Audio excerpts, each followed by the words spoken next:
देखिए, इसमें बहुत सारी वजह हैं और काफी सारी वजहों पर हम इतनी बारी बात कर चुके हैं। पहले तो असम का देखिए, अमित ने इतने अच्छे से समझाया। करीमगंज क्षेत्र जो है वो आपका बांग्लादेश बॉर्डर से भी लगा हुआ वाला एरिया है।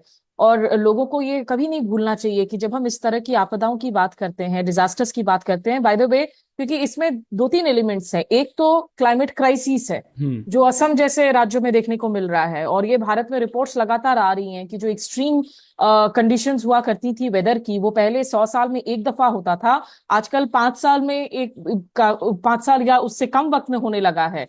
तो उनकी अकरेंस बढ़ गई हैं। पहली लहर की बाढ़ में आप अगर इतनी दुर्दशा देख रहे हैं असम की, तो अभी तो और लहरें आनी बाकी हैं। वहां पर देखिए और आगे क्या कुछ जो है इन लोगों को सहना पड़ सकता है। और जब जब क्लाइमेट क्राइसिस होता है तो उसके साथ माइग्रेशन होती है, फोर्स डिस्प्लेसमेंट होता है, लोगों की जिंदगियां जाने जाती हैं और लाइवलीहुड्स पर जितना असर पड़ता है। अमित ने इंफ्रास्ट्रक्चर की बात की, उसके साथ साथ आप सोचिए जो लोग फिशिंग पर निर्भर हैं कि थोड़ी बहुत जो है फिशिंग करके हम पैसे कमा ले, या जो थोड़ी बहुत खेती बाड़ी कर रहे हैं करीमगंज के ऊपरी क्षेत्रों में, अगर आप देखें तो इस वक्त जो आने वाले कुछ महीनों में वहां पर चावल की खेती होगी, तो इन सब पर भी जितना असर पड़ जाता है। आप आगे चलकर जो है अपने बच्चों को आप कैसे खाना खिलाएंगे जब आप खाना उगा नहीं पा रहे हैं? आप कोई आपकी कोई उपजाऊ जो जमीन है उस पर सीधे सीधे असर पड़ रहा है बार बार इस तरह की सिचुएशंस का। दूसरी बात है, देखिए दिल्ली की बात कर रहे हैं, रमन जी ने सही क्लैरिफिकेशन दिया, और ये हम लोगों ने एक्चुअली चेक भी किया जीएमआर से भी और दूसरे सूत्रों से भी। ये पोर्शन 2008-9 वाला है जो दिल्ली एयरपोर्ट का कोलैप्स हुआ है। लेकिन इसमें सवाल ये उठना चाहिए कि ठीक है, अभी नए सिविल एविएशन मिनिस्टर आए हैं, तुरंत एयरपोर्ट पहुंचे हैं, उन्होंने बयान दिए हैं, टीडीपी के नेता हैं, युवा नेता हैं। 2008-9 की बात करके आप आखिर कहना क्या चाह रहे हैं? सरकारें बदल जाएंगी तो क्या जो वारंटी होनी चाहिए हमारी अर्बन इंफ्रास्ट्रक्चर पर, क्या वो एक्सपायर हो जाती है? ये अपने आप में कितनी शर्मसार करने वाली बात है कि जो भारत दुनिया भर में हम अपने इंजीनियर्स को एक्सपोर्ट करते हैं, हम ऐसे इंफ्रास्ट्रक्चर की निर्माण कर रहे हैं कि 2009 में बना हुआ टर्मिनल 2024 तक जो है वो खिसक जाए बारिश आकर।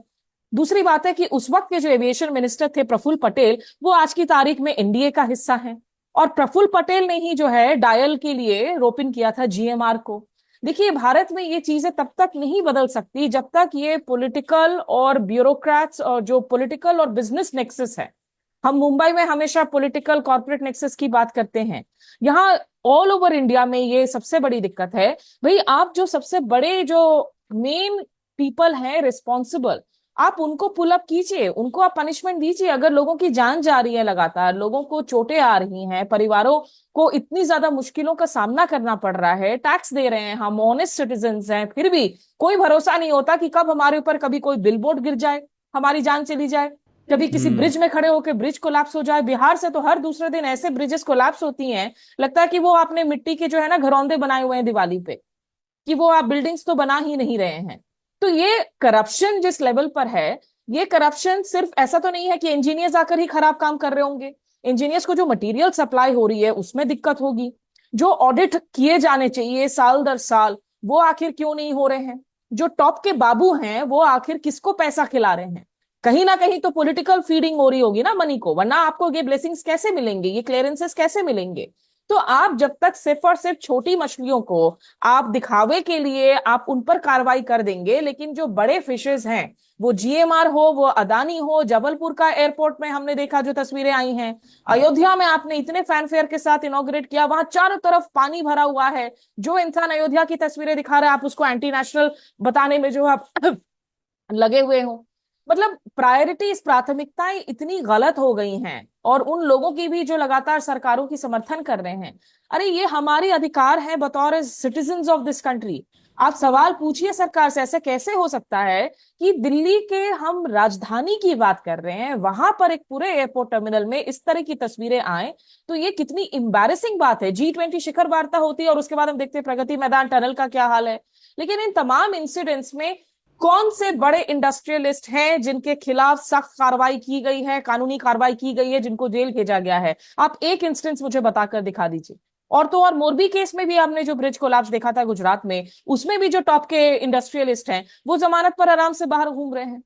तो जानों की कीमत नहीं है। ये जो पॉलिटिकल कॉर्पोरेट नेक्सस है वो बिल्कुल पूरी तरीके से कायम है। और जो आयाराम गयाराम नेता है, कल की तारीख में वो किसी और के सिविल एविएशन मिनिस्टर थे, आज वो किसी और पार्टी में है, किसी और इसमें।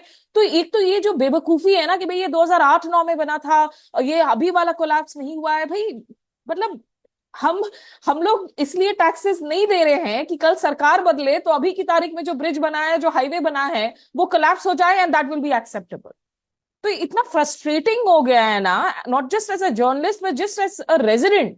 आप 3 महीने बाद अब हम इसी शो पर चर्चा कर रहे होंगे कि दिल्ली में जब बारिश का कहर ढह जाएगा, और अब सही बात है, दिल्ली में बारिश की लेवल्स अगर मुंबई वाली लेवल्स हो तो फिर तो हम पूरे धंस जाएंगे। पिछले साल ही हमने दिल्ली डिल्यूश को भी कवर किया है, जिसमें रिकॉर्ड तोड़ बारिश हुई थी, उसमें there is no denying of that.